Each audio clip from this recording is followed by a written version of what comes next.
오늘은 시편 27편. 여호와는 나의 빛이요 나의 구원이시니 내가 누구를 두려워하고, 이렇게 시작하죠.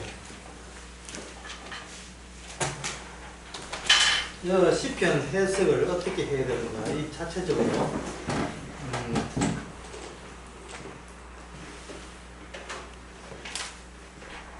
이 시편 안에서 그 해답을 우리에게 알려주고 있습니다. 그거는 바로 10절에 보면 시편 27편 10절부터 시작하도록 하겠습니다. 거기 보면 내 부모는 나를 버렸으나 되어 있죠. 내 부모는 나를 버렸으나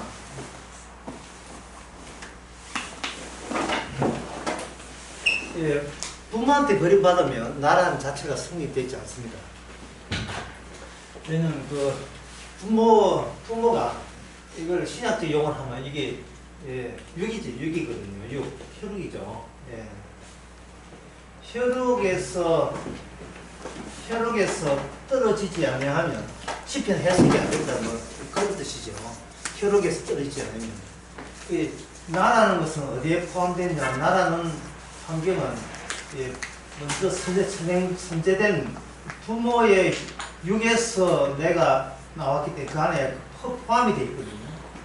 포함이 되어 있으면 나의 존재의 경계에서는 부모를 버릴 수가 없어요. 부모를 떠날 수가 없어요. 부모 떠난 나는 존재하지 않으니까요. 부모가 있기 때문에 우리가 존재한다. 그런데 이 시편에 나오는 이 다윗, 그리고 오늘날 우리들 신앙인 전부는 어떤 절차를 밟아야 되는데, 이것은 뭐냐 하면 부모로 태어난 이 나 자체가 이게 제거돼야 되고 해체돼야 되고, 그렇지 않으면 이 시편이라는 이 27편이라는 언약의 세계에 들어갈 수가 없습니다. 들어설 수가 없어요. 언약의 세계에 들어가지 못하면 성경 자체가 해석이 안 되게 되어 있어요. 예를 들면 이렇습니다. 여호와는 나의 빛이요. 한번 적어볼게요. 여호와는 나의 빛이요 라고 1절에 그렇게 되어 있죠. 요 나가 누구냐? 여기 나가 누구냐? 여호와는 나의 빛이 할 때 나는 이게 누가 되느냐 하면 여호와의 확장이 됩니다. 이 여호와 이꼴 나가 돼요. 그래, 여호와만이 나가 될 수 있지, 그 애는 나가 될 수가 없는 거예요. 하나님 자신이 나가 되기 위해서 하늘에 있는 여호와께서 이 지상에 인간 세계에 찾아오게 되어 있어요. 그 과정이 시편이고, 시편 27편입니다. 이런 여호와의 확장이라고 이야기할 수 있어요. 여호와께서 확장을 해줘, 이렇게 확장하는 형태가 되어야 그게 나가 되는 이유는, 여기 시편에 나오는 모든 그 개념의 의미가 여호와로부터 출발했기 때문에 그렇습니다. 여기 장막이라는 나올 전쟁이라는 것, 그리고 여기 초막이라는 것, 그리고 나의 원수, 이 전부 다 우리 인간하고는 아무 상관없는 거예요. 인간의 육이 인간하고 아무 상관이 없는 겁니다. 더 확실하게 말씀드렸어요. 이 성경하고 우리하고 아무 상관이 없는 거예요.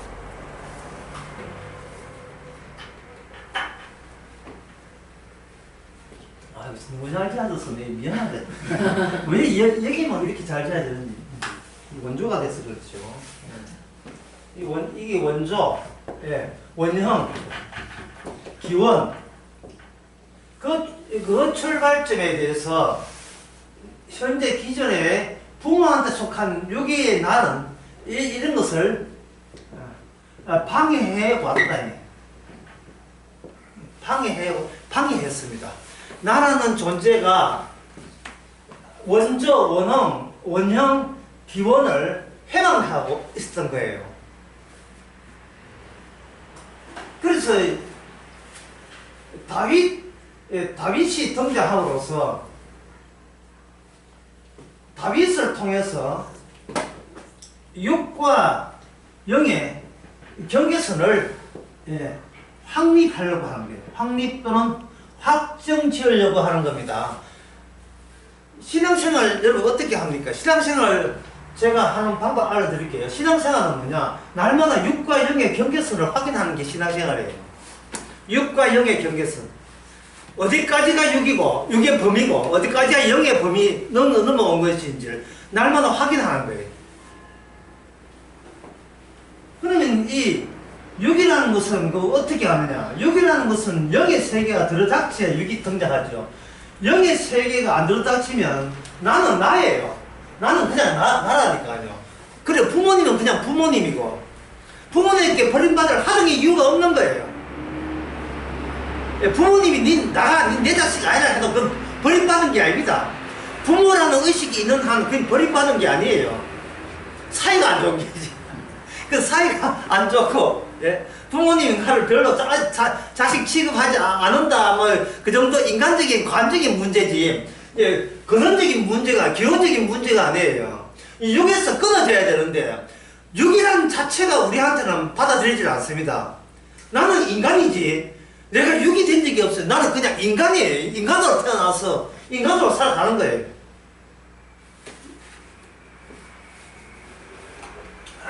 이것을 인간으로 와서 인간 태어난 이것을 알기 쉽게 이야기하면 이렇습니다. 나는 나를 조롱한 적이 없다. 이건 평생 가는 겁니다. 우리 인간은 평생 가요. 나는 나를 조롱한 적이 없어요. 남들이 나를 조롱한 적이 있지만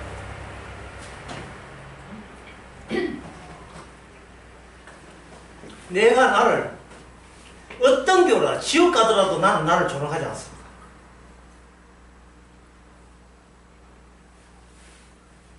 그래서 주님은 바로 나는 나를 조롱하지 않는 한 나는 해체되지 않아요. 해체되지 않으면 여기서 뭐가 생겨요? 여기서 고집이 발생해요. 내 존재에 대한 강력한 고집, 집념이 생깁니다. 나는 나를 유지하려는 집념이 생겨요. 자, 물어볼게요. 우리가 나들의 집합, 나들의 모인 것, 개인들이 모인 게 이 세상인데 먹고 마시고 시집가고 장가고 사고 팔고 이것보다 더 중요한 거 이야기 보세요. 예, 먹고 마시고 시집가고 장가가고 보리건빵 묻고 이런 거 하면 이런 것보다 더 중요한 거 없습니다. 이게 없어요.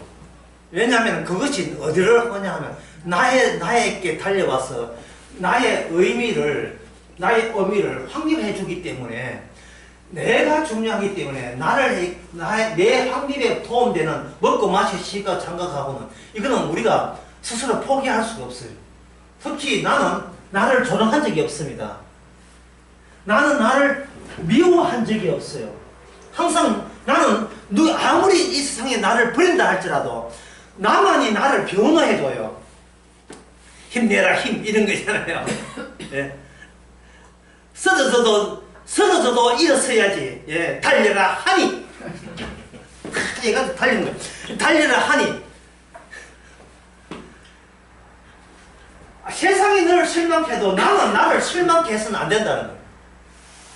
그래서 나는 나를 조롱한 이상은 여기서 뭐가 사라지냐 하면은 6과 0의 경계선이 날아가 버려요. 왜냐? 나로 통합된 세계이기 때문에 이 세상 눈에 보이는 이 땅에 살아가는 모든 그것은 다 나에게 향하여 달려와서 나에게 의미 있는 것으로 여기서 지각이 되는 재료들이기 때문에 그런 것들을 내 쪽에서 버릴 수가 없어요. 내 자력에서 세상 모든 것은 움직이기 때문에 어떻게 내가 그걸 버립니까? 버릴 수가 없지요.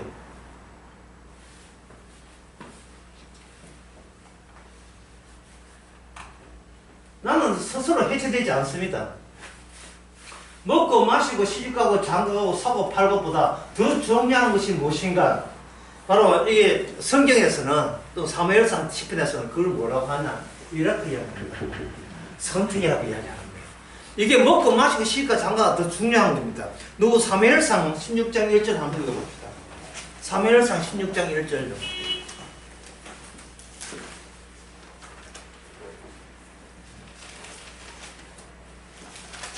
여호와께서 사무엘에게 이르시되 내가 이미 사울을 버려 이스라엘 왕이 되지 못하게 하였으므로 됐습니다. 하나님께서 사울 왕을 뭐 했습니까? 버렸다 하잖아요. 이게 얼마나 신기한 일입니까? 이게 지금 현대를 살아가는 우리 인간에게 이게 통할까요? 아니 내가 나를 안 버렸잖아요. 내가 나를 안 버렸는데 감히 누가 나를 버린다는 게 성립이 안 되거든요. 내가 나를 버리지 않은 한 남이 나를 버린 것은 버림 자체가 성립이 안 돼요. 왜? 내가 나를 버리지 않으면 나는 사회 권리가 권한과 자신감이 유지되기 때문에 그래요. 여기 아까 그 시편 27편의 10절에서 부모가 나를 버렸다 어떻게 되지? 부모가 나를 버렸다 어떻게 되어 있어요? 부모가 버리든 남이 버리든 이 버림이 제대로 버려지는 경우가 발생된다면 이거 기존에 6에서 0으로 선택된 자에게만 이것이 성립이 돼요. 여러분들 부모가 나를 버리는 경우는 없고요. 내가 부모를 버리는 경우는 있어요. 왜냐하면 이 버림이라는 거, 누굴 버리고 누굴 택하는 것은 그 권한이 누구한테 있다고 생각하냐면 오직 나한테만 그 자유가 있다는 보는 거예요. 남이 나를 깐다, 이거는 우리는 완전 무시해버립니다. 내가 까지 않았나, 내가 까인다는 것은 성립이 안 되게 되어 있어요. 예? 내가 나를 안 까는데 네가 뭔데 나를 까? 이래 된다 이 말이죠. 그래서 지금 제가 이야기하는 것은 뭐냐, 우리는 10편, 27편 들어갈 자기조차 안 된다는 거예요. 예. 이걸 해석할 자기조차 안 돼요. 무엇을 의식하지 않는다? 선택이라는 의식하지 않는다. 다윗의 라이벌은 사울왕이었습니다. 근데 사울왕에 대해서 사무엘상 16장 1절에 보니까 사울왕은 하나님으로부터 버림받았다라는 이야기가 성립이 된다면 이것은 다윗으로 하여금 내가 나를 안 버리면 되지, 나는 나를 죽이면 되지라는 것의 말 자체가 저부터 성립이 안 되고요. 하나님이 사울처럼 나를 버릴 거냐 유지할 거냐, 이게 먹고 마시고 시가고 장가고 사고 팔고 더 중요한 문제가 되어버린 거예요. 하나님이 나에게 더 중요한 문제가 된 겁니다. 하나님이 내가 먹고 마시고 시가고 잘 먹고 잘 사는 거, 이거는 이 상태로서는 내가 하나님께 버림을 받았는지 안 받았는지 확인할 길이 없어요. 좋은 집에 살고 좋은 차 타고 돌아다니면서 이게 지금 버림받은 짓인지 아닌지 그걸 증명할 수 있는 어떤 근거가 될 수가 없어요. 내 즐기기 위해서, 내 인생 이렇게 살기 위해서 나는 뭐든지 할 수 있다, 이렇게 되어 있는 이상은 하나님께 버림받지 않으면 정리 안 되잖아요. 정리 안 되면 뭐가 살아지냐 하면 아까도 여러 번 이야기했지만 6이냐 0의 경계선을 찾을 수가 없습니다. 6이냐 0을 경계선을 찾을 수가 없어요. 그거 찾는 게 왜 필요하지? 난 그거 안 찾아도 나는 내 혼자 살 거야, 이러면 끝날 문제예요. 교회 안 가도 뭐 내 별로 아픈 거 없는데, 교회 안 가면 뭐 내 집에 혼자 있지 뭐. 그 6과 0의 경계선 자체가 자기한테 생각하지 않는 거예요. 생각이 안 나는 겁니다. 하나님의 선택 의미가 이 세상에 주어져야, 여기서 너를 버렸다, 너는 너를 선택했다가 하나님의 선택이 먼저 전제가 될 때 이것이 이 결과가 성립되는 겁니다. 야곱은 사랑하고 예수는 미워했다는 것은 리브가에게 하나님의 계시 계시가 꿈으로 나타나야 비로소 가능한 거예요. 야곱과 예수는 그냥 태어났을 뿐이지 누구의 선택에 의해서 또는 누구의 버림받기 태어났다는 사실을 둘 다 어린애일 때는 거의 모르는 겁니다. 알 수가 없는 거예요. 그래서 오늘 시편 28편에 이렇게 생각하나 싶습니다. 하나님께서는 이 인간들을 두고서 자신의 선택의 의미를, 그 다음 중요합니다. 의미를 생산하기 위해서 하나님께서 대조되는 육의 인간과 영의 인간, 대조된 인간을 여기서 생산했잖아요. 만들어낸 거예요. 만들어내요. 네. 여기서 여러분들이 이걸 하나 정리합시다.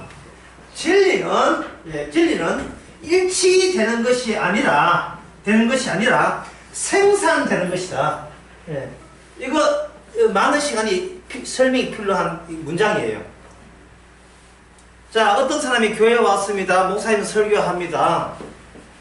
예, 구원은 행함이 아니고 믿음으로 구원받는다는 설교를 들었습니다. 그러면 그 듣는 사람이 이게 행함은 별로 안 좋은 거고 믿음은 좋은 거구나, 상대적으로 좋은 거라 생각할 거 아니겠습니까? 그러면 이 믿음으로 구원받습니다 할 때 이 사람은 그걸 듣고 있는 이 사람은 뭐를 시도하냐면 성경에 나오는 믿음과 나의 행동을 여기서 일치시키려고 합니다. 그러면 나는 진리대로 구원받는 사람이 되기 때문에 그래요. 그래서 그것은 뭐냐 하면 이거는 일치되기를 노력하는 거예요. 성경 말씀대로 일치되기를 노력하는 사람이지 생산되는 게 아니에요. 여호와는 나의 빛이요 나의 구원이시에 내가 누구를 두려워하려 라는 말을 딱 성경에 봤을 때 나는 여기 성경 지지처럼 꼭 합치해야지. 꼭 나는 이렇게 누구를 두려워하지 않는 사람 되고 나는 여호와의 빛이 되고 나는 여호와의 구원이 되어야지 라고 시도하는 것이 바로 나 중심으로 살아가는 육의 사람의 특징이 되는 거예요. 생사이라는 것은 없는 데서 만들어지는 겁니다. 하나님은 나를 생산하지 않아요. 예, 왜냐하면 생산자가 나의 이름으로 등장하는 순간 나는 이 사람 만화가 되기 때문에 이 세대 무대에서 좀 꺼져줄래 이러는 거예요. 꺼져주려면 나를 조롱해야 됩니다. 어떤 입장에서 주님의 안목에서 나를 조롱해야 돼요. 나를 미워해야 돼요. 하여튼 니는 주님이 이래 방해물이 돼. 라고 그대로 나를 표현할 수 있어야 그게 바로 이게 뭐냐. 기원의 문제고, 원조의 문제고, 원형의 문제가 되는 겁니다. 좀 진도 나와 볼게요. 여호와 하나님께서 성경에서 나라고 지칭하는 자를 등장하는 말미암아 기존의 나를 전부 다 제거해버리고 여호와께서 생산하고자 하는 나의 자리를 그 누군가의 그걸 확립하도록 그렇게 하나님께서는 여호와 나 사이에 시편 27편을 깔아놓은 거예요. 시편 27편을. 자, 하나의 여기에 대해서 예를 한번 들어보겠습니다. 요한복음 14장에 보면 예수님이 뭐냐? 나는 길이요라고 되어 있죠. 나는 길이라는 말은 이 세상에 어느 것도 길이라는 말은 아니고 길이 따로 있다는 겁니다. 옛날 신화의 세계라든지 옛날 고대 중국인데 보면 천국으로 가는 길이 이렇게 나와 있잖아요. 이쪽 밑바닥은 길 아니에요. 길은 따로 있다는 거예요. 길은 따로 있다. 이게 따로 있으면, 이 따로 있을 때 골치 아픈 거예요. 아무데나 가는 게 아니고, 이 기차가, 아무데나 가면 그 기차가 아니지. 그거는, 그 트랙터죠. 기차는 어느 길을 가야 돼요? 궤도가 있는 곳만 갈 수 있어요. 주님께서 궤도를 따로 깔아놨다는 겁니다. 그 궤도 이름이 요한복음 14절에서는 나는 궤도요. 나는 길이요. 나로 많지 않고서는 아버지 길을 갈 데가 없다. 그러면 예수님이 말하는 나 있잖아요. 나와 기존의 인간들이 육에서 만드는 모든 나와 여기서 비교가 되는 겁니다. 겁니다. 니 어느 쪽 나 할래? 어느 나에 네가 머물래? 우리한테 이걸 자꾸 치는 거예요. 13장, 요한복음 14장 마지막에서 베드로가 자기 자신을 하나님의 길로 전환시키는 시도를 합니다. 주님 가신 길에 나도 따라가겠습니다 라고 할 때 주님께서는 베드로 너는 이게 될 수 없어요. 야, 아버지께로 가는 길이 될 수가 없습니다. 왜냐하면 길은 베드로가 아니고 길은 오직 예수님으로 이미 끝났어요. 예수 그리스도 아니면 길이 될 수가 없는 거예요. 같이 붙어서 갈 수가 없는 거예요. 베드로가 주님의 길에 합류하기 위해서는 베드로 자기 자신을 조롱해야 됩니다. 예, 조롱해야 돼요.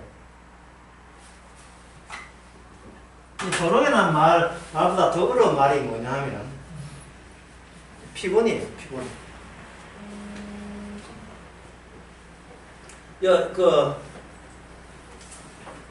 피곤이 뭐냐 하면 한번 적어볼게요. 피곤이란 이 사람 나를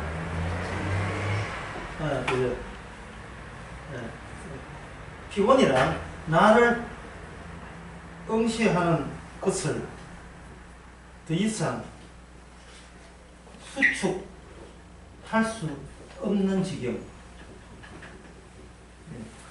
이게 풀이보다 그게 더 쉽죠. 피곤이란 나를 응시하는 것을 더 이상 수축할 수 없는 지경 또는 지점. 내 생각이 안 나는 그 상태, 그게 피곤입니다. 내가 나한테 지쳐버렸어요. 내가 나한테 여기 적절한 노래가 있는데, 대중은 노래가 이게 뭐냐, 존재의 의미. 김종환의 존재의 의미. 자기 삶에 지쳐서 뻗어버렸어요. 그렇게 자기가 뻗었으니까 자기의 의미, 존재의 의미도 같이 상실하겠죠. 그러나 그 노래에서는 최고로 자기 손에 자기 여자친구 사진을 쥐고 있음으로 말미암아 내가 비록 나는 뻗어가고 완전 피곤해 젖었지만 그래도 내가 내일 되면 또 배달 나오고 수한 이유들은 다 너로 인하여 너 때문에 내가 존재의 의미가 활동하는 의미가 있다는 게 마지막 사진을 쥐고 뻗어버려. 피곤해 지쳐가지고 스리작 한다고 뻗어.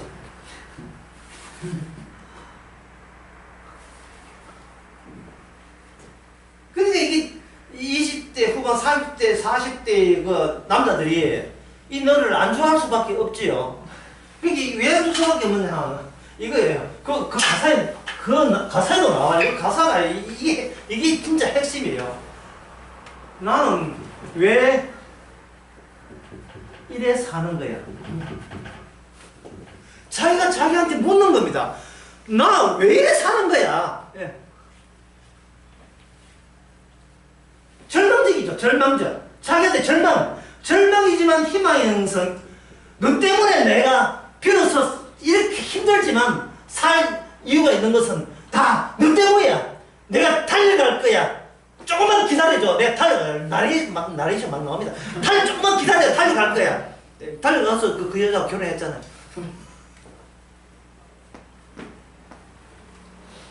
이게 바로 육입니다. 어떤 경우라도 궁극적으로 자기를 부인할 수가 없는 거예요. 궁극적으로. 그래서 이 시편 27편을 보면서 사람들은 이 말씀이 자기한테 용기가 되기를 바라서 이 말씀을 보고 기도를 하는 거예요. 이 말씀대로 되게 하옵소서. 지금 그 인간은 육과 영의 경계선을 지금 없애서 날아가 버렸어요. 오직 나로부터 출발해서 나로 귀한데요. 나로 좋아하고 성경책이 있고 하나님 있다고 생각하는 겁니다. 그럼 경계선은 네가 육이라는 것을 지적할 수 있는 그 전제는 없지요. 나는 어떤 경우라도 잘 돼야 되기 때문에 무슨 그런 말도 안 되는 거짓이 있습니다. 나는 무조건 잘 돼야 돼. 무조건 잘 돼야 돼. 무조건 천국 가야 되고, 이거는 묻지도 따지고 없이 나는 무조건 잘 돼야 돼. 이런 고집 있잖아요. 이 황소 고집. 선택이 의미가 없어요. 왜? 본인이 본인을 선택했기 때문에. 주님이 선택이 오게 되면 나는 그동안 날 선택했던 내 선택에 손을 놔야 돼요.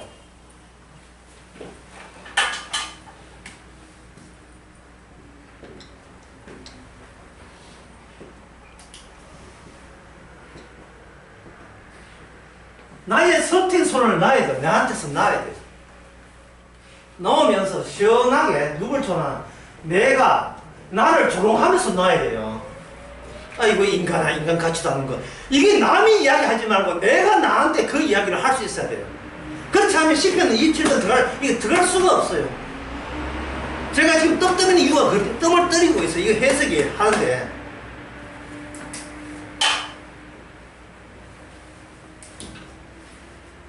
자, 경계선이 없다는 말, 육과 영의 경계선이 있어야 된다는 거. 그러나 인간들은 이 경계선 같은 것은 생각지 않고 무조건 자기 자신을 잘 돼야 되는 쪽으로 그냥 가니까 자기가 뭐 길도 아니면서 행차하는 그런 경우를 쉬운 예를 들어가지고 제가 말씀드리겠습니다. 여러분 이 두 개의 차이를 한번 말씀드리시기 바랍니다. 첫째는 내가 밤길을 가는데 달이 계속 따라온다. 이게 무슨 상황인지 아시겠죠? 밤길을 모르거든 그 노사이나 님 그림자 보면 다 나와요. 저만치 앞서간 그 부분 다 나와요.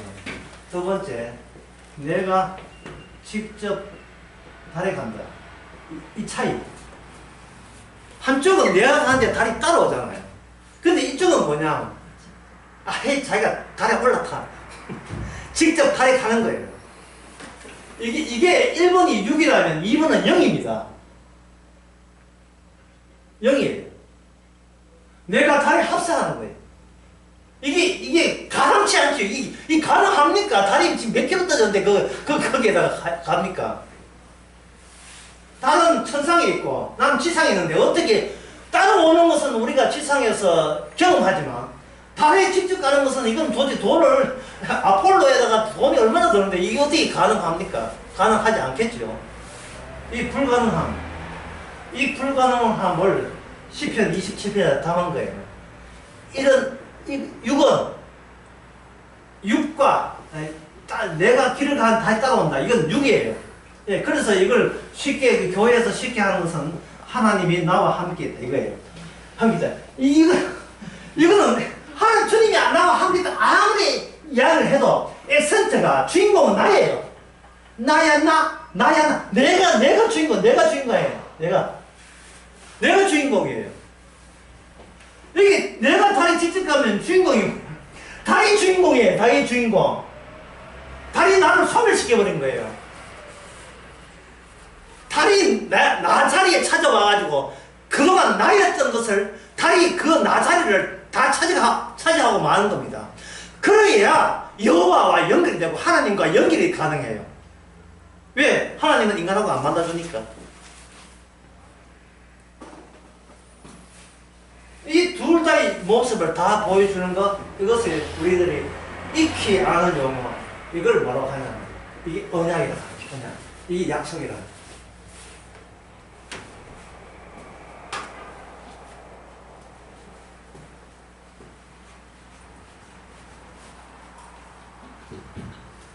그래서 언약이라는 것을 우리 보통 인간들은 언약의 약속이 있으면 우리는 그것을 아까 했지만 일치시키려고 합니다. 의도가 뭡니까? 나 언약과 함께 살래 이거잖아요. 그런데 진짜 언약은 일치를 시키는 게 아니고 언약 자체의 확장 그리고 생산하는 거예요. 네 육이 난 너 말고 하나님이 생산한 너이기를 바라는 거예요. 너이기 바라요. 그러면 이제 야곱이라면 예를 들면 야곱이라면 이 뭘 받게 됩니까? 야곱이라면 나중에 우리가 알다시피 뭘 바뀝니까? 이스라엘이죠. 여기서 중요한 것은 야곱은 이스라엘을 예상하여 본 적이 없다는 사실이에요. 야곱은 지금 하나님과 합기고 싶지 하나님이 친히 생산한 이스라엘이라는 것은 생각도 못한 거예요. 생각도 못한 겁니다. 야곱이 밤중에 천사를 만나서 이스라엘 됐잖아요. 그 상황을 신약에서는 그냥 이렇게 보면 돼요. 그 십자가 만나서 이스라엘 됐다. 이렇게 같은 말이 될 수 있어요. 십자가 만나서 그 십자가 안에는 야곱이 죽은 거예요. 야곱이 죽어야 이스라엘 되니까요. 육이 죽어야 영이 되니까. 그래서 이스라엘에서는 뭘 하느냐? 육과 영의 경계선이 여기서 바로 발생되는 겁니다. 육과 영의 경계선. 아브라함이 뭐 됐죠? 아브라함 됐죠. 아브라함 될 때 육과 영의 경계선이 발생되는 겁니다. 이 경계선에 아브라함이 될 수밖에 없는 생산된 어떤 근거가 있을 거예요. 이것을 아브라함은 누구한테, 이거 하나님께서 누구라고 지시받으면 바로 이삭, 바로 자기가 생산될 수 없는 것. 그러니까 인간의 아브라함이 아무리 애를 써도 아브라함은 불임이에요. 자식을 못 낳아요. 아내와 더불어서.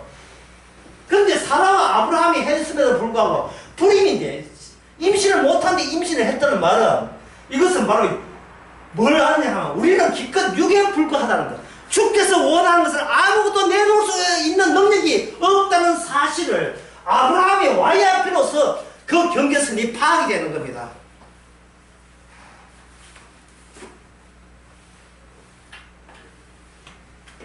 일치가 아니고 주께서 새롭게 생산해요.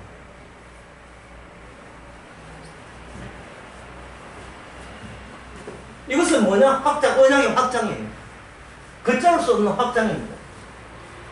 확장하면서 육과 영이 드디어 경계선이 발생되거든요. 육과 영. 육과 영이 할 때 여기 앞에 중간에 있는 게 바로 선택이라는 거예요. 하나님의 선택. 하나님의 선택은 뭐를 공개한다?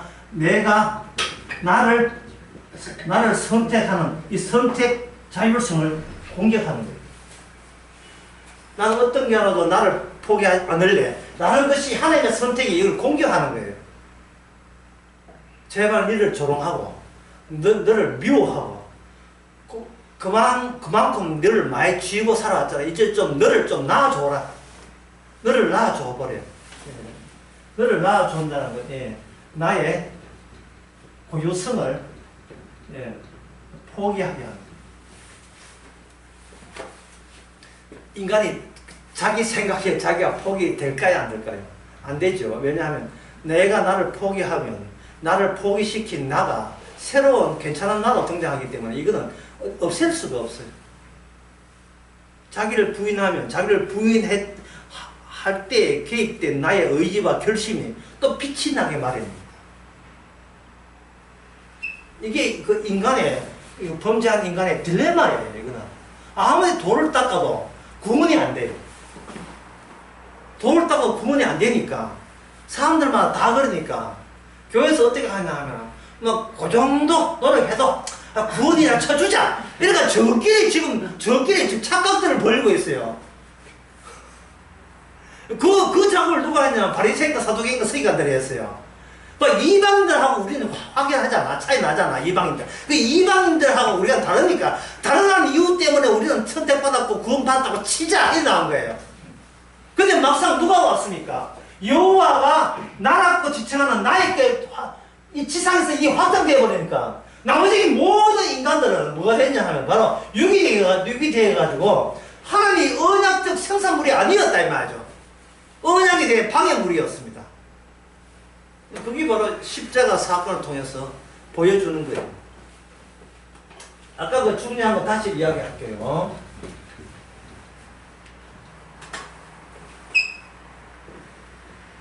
그죠?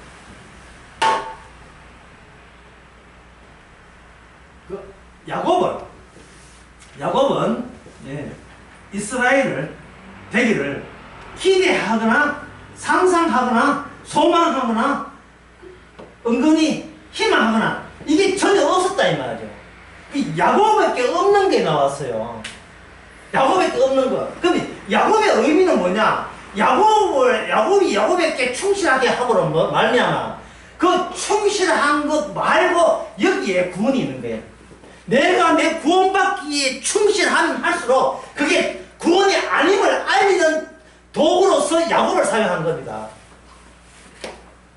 구원에 대한 집착, 나는 다른 사람 지옥 가면 나는 천국 가야 돼 집착, 그것으로 인하여 구원은 딴 데 있다는 것을 드러내는 하나의 그 전제가 되는 거예요.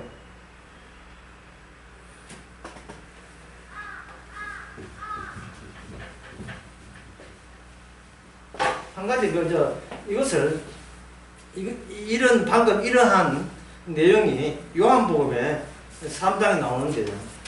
요한복음 3장 이거는 뭐 차표 얘는 다 너무 다 아는 게 요한복음 3장 17절과 19절을 보게 되면 이거 설교도 그런 이야기 했습니다만 분명히 요한복음 10절에 보면 이 심판을 하려 하심이 아니요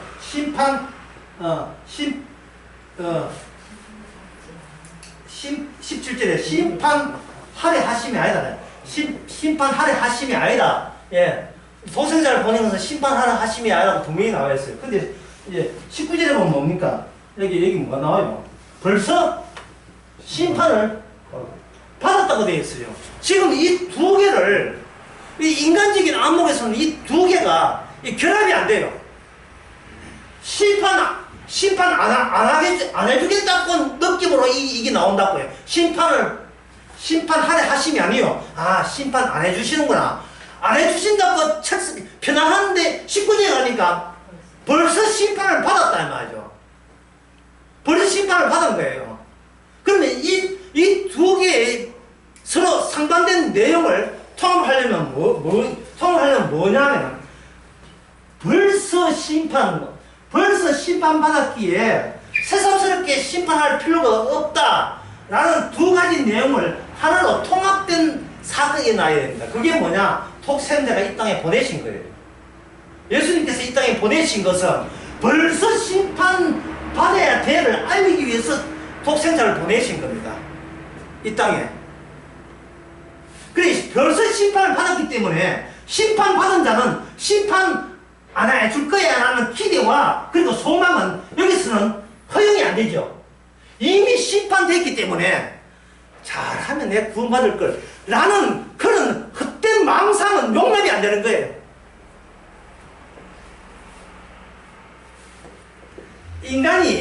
인간들이 하나님의 심판을 이해할 때 좀 있으면 잘못하면 심판받는다 이럴 것처럼 희망이 있어요.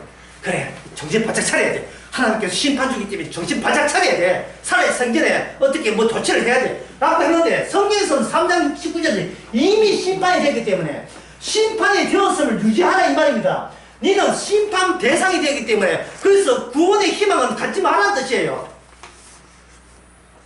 구원의 희망은 가져서는 안 된다 이 말이죠. 그러면 심판 안 받고 구원한다는 게 그럼 근거는 나에게는 근거 안 나오죠. 그게 뭐냐 하면 사랑은 여기 있나. 이게 독생자 하나님처럼 살아서 사랑이라는 말은 뭐냐 하면 인간이 심판받은 자에게 예상되는 사랑은 사랑이 아니었다는 겁니다. 네가 심판받아 마땅함을 유지할 때 비로소 그때 느껴지는 게 뭐냐? 사랑이게 되는 거예요. 독생자 사랑이 돼요. 그러면 예수님이 중요하냐 내가 중요할 때 누가 더 중요해요? 나는 심판 대상이기 때문에 중요하지 않아요. 나는 충분히 조롱해도 괜찮아요. 나를 저주해도 괜찮아요. 중요한 것은 예수님이 사랑이라는 그것만 우리를 통해서 발견하면 돼요. 발견. 생산하면 돼요. 나타나면 된다. 별로 어렵지 않지요? 우리 정신머리가 중요하지. 우리 자세, 마음의 자세가 중요하지. 성경 말씀 하나님 보시기에 하도 어려운 게 없어요. 예? 내가 너한테 이야기했잖아. 심판 받았다고. 그런데 왜 좀 구원받으라고 시도해? 너희들 내 말 안 듣는 데는 도사야. 그 기꺼이 내 말 안 들어 하여튼 심판 받았다니까 벌써 끝났어. 그렇다면 하나님 심판 받는데 어떻게 구원됩니까? 그거 좀 말하는 사가지 마. 심판 받았잖아. 심판 받았으면 유지해 줘야지. 근데 무슨 또 틈새 시장을 노리냐 말이죠. 그거는 왜 그러냐면 자기 바라보는데 이게 안 돼서 그래요. 피곤하지 않아서 그래요. 아직까지 내한테 응시할 게 있다고 하는 거예요. 응시하고 수축할 게 있다고 보는 거예요. 아직도 내한테 기대할 게 있다고 보니까 성경에서 이미 심판받다 하면 심판받을 줄 알면 되는데 은근히 그래도 뭐다 하나님은 사랑이 하니까 무슨 조치가 있을 거야 기다려보자. 자꾸 이런 식으로 되지도 않은 소리를 자꾸 희망을 갖는 거예요.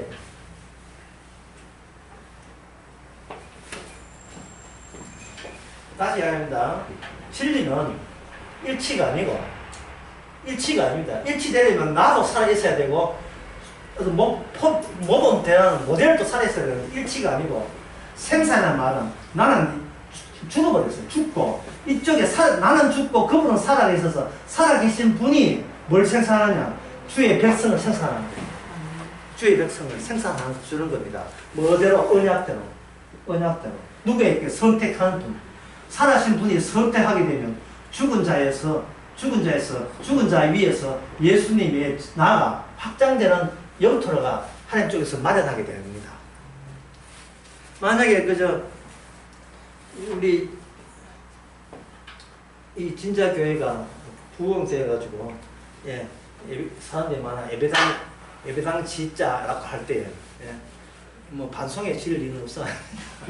어디 지을 때 예배당을 새로 교회 모습으로 지을 때 기존에 건물 한 2층 3층 있으면 어떻게 됩니까? 그거 헐어버리죠. 거기 가서는 교회 모습이 아니니까 이쁜 고딕체가 아니니까 전부 다 헐어버리잖아요. 주께서 하는 작업이 이거예요. 말씀으로 이걸 나를 헐어버릴 때 네가 거기에 네 자신에 대해서 아까워할 이유가 없다는 겁니다. 그 마음들 알아야지. 내가 내 인생 이만큼 끌어오기에 얼마나 힘들었는데 얼마나 내가 나한테 수고를 많이 했는데 이게 아까워서 못 버리겠다. 이런 경우는 생산되지 않게 하는 거예요. 철저하게 주님의 안목으로 저를 헐어볼 수 있도록 해주세요 하고 자기는 맡겨버립니다. 그게 뭐냐면 부모는 나를 버리는 절차가 필요합니다. 다윗과 다윗의 아버지 이름이 이새거든요. 이새가 사이 좋다 안 좋다 그 문제를 말하는 게 아니에요. 다윗을 어떻게 구원받냐는 문제가 아니라 주께서 나를 어떻게 활용하느냐 그 문제에 대해서 시편 27편에 나와 있는 겁니다. 그럼 여기서 그러면 여러분 이렇게 알았으면 이 필수 코스가 있구나. 그게 뭐냐 하면 기존에 나의 죽음이 필수 코스입니다. 반드시 거쳐야 되죠.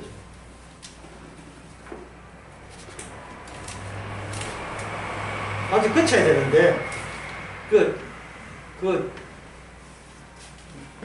기존의 죽음, 이 죽음이라는 것이 기존에 내가 여기 살아있고 죽는 것의 의미, 그리고 언약에 의해서 죽는 죽음의 의미, 이게 같을 수가 있습니까? 없어요? 같을 수가 없지요. 내가 죽을 때 내가 아까워하잖아.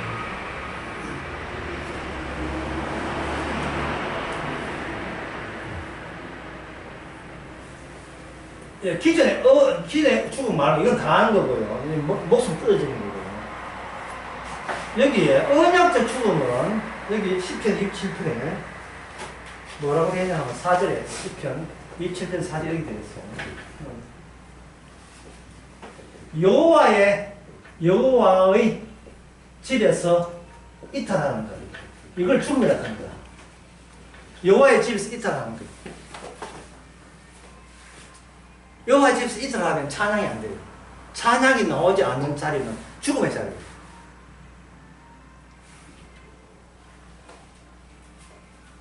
그래서 다윗이 하는 전쟁은 자기 구원을 위한 전쟁이 아니고 하나님의 집을 어떻게 나타나게 하느냐의 전쟁에 다윗이 선택된 겁니다.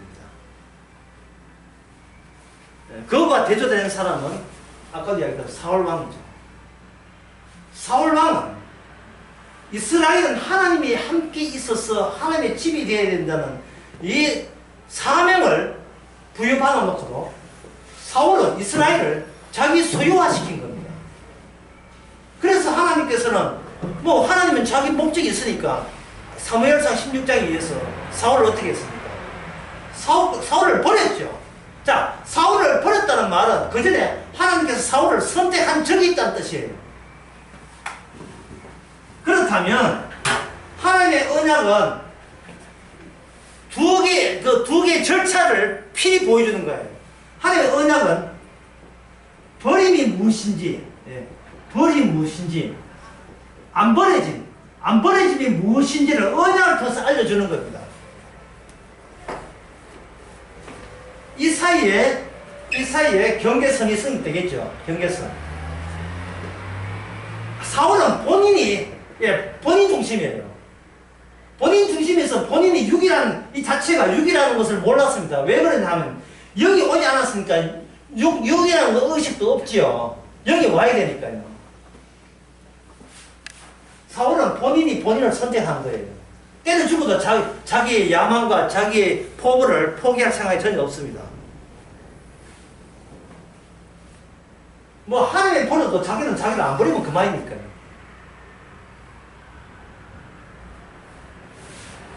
그런데 언약에 의해서 사울을 통해서는 버림을 설명해주고 다윗을 통해서는 안 버림을 보여주는 거예요.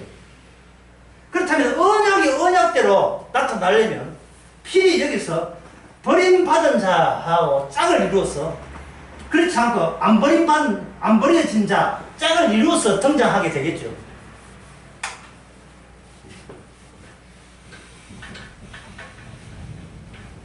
자, 그렇다면 다윗은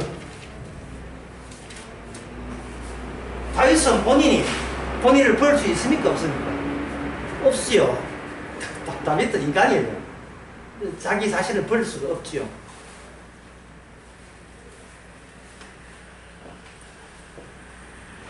언약에서는 버림받음과 하나님께서 받아주심이 두 가지 내용이 다 있는 겁니다. 안 버리시고 그냥 받아주심.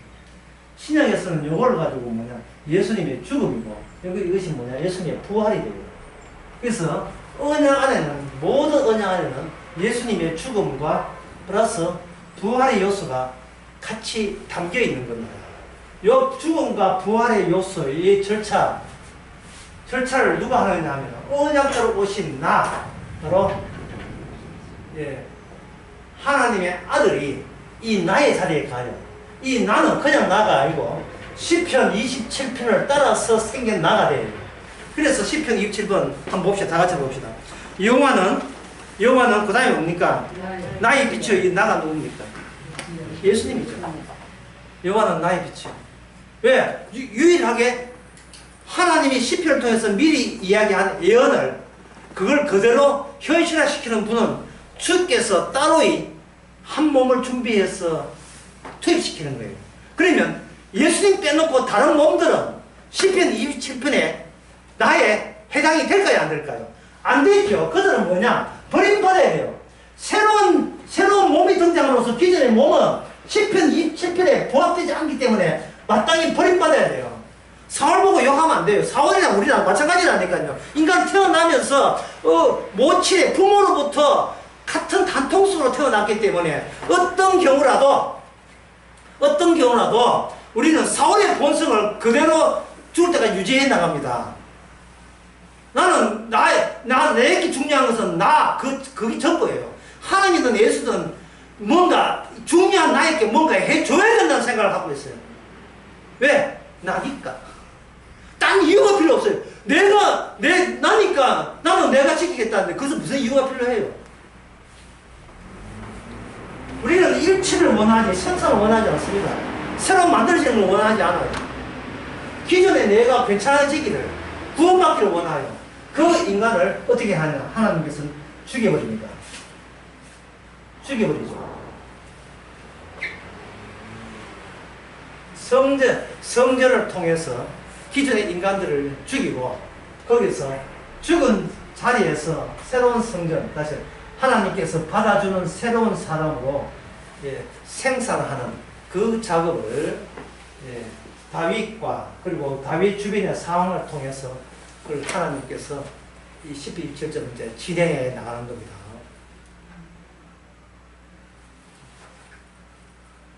어떻게 진행해 가는지, 그거는 10분 쉬고 합시다. 야, 저 시기 정말 정확합니다.